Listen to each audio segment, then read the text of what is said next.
ब्रेकनंतर आपल्या सगळ्यांचं पुन्हा एकदा स्वागत. मनसे शिष्टमंडळानं आज निवडणूक याद्यांच्या संदर्भात मुख्य निवडणूक आयुक्त दिनेश वाघमारे यांची भेट घेतली.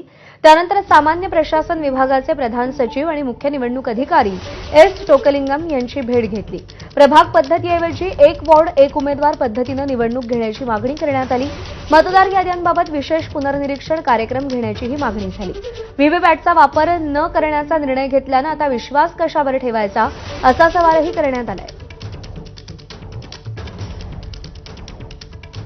कसं आहे, लोकांच्या मनामध्ये संभ्रम निर्माण झालेला आहे आणि तो संभ्रम जर दूर तुम्हाला लोकशाहीमध्ये जर करायचा असेल तर खास करून जी मागणी विरोधी पक्ष किंवा आम्ही यांनी जी केलेली ती मागणी ताबडतोब राज्य सरकारने आणि निवडणूक आयोगाने ती मान्य केली पाहिजे. किंवा व्हीव्हीपॅट जी आहे ती व्हीव्हीपॅट आता ग्रामीण भागामधल्या ज्या निवडणुका महानगरपालिकेच्या होणार आहेत त्यामध्ये त्यांनी ते न करण्याचा व्हीव्हीपॅट न वापरण्याचा निर्णय घेतलेला आहे.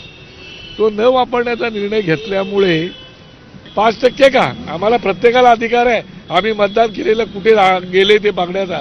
त्यामुळे जिथं ऑब्जेक्शन घेतलेलं आहे तिथल्या सगळ्याच मतांची आकडेवारी आम्हाला मिळाली पाहिजे. या प्रभाग सिस्टीम जी आहे त्याच्यामुळे प्रचंड गोंधळ होतो आहे.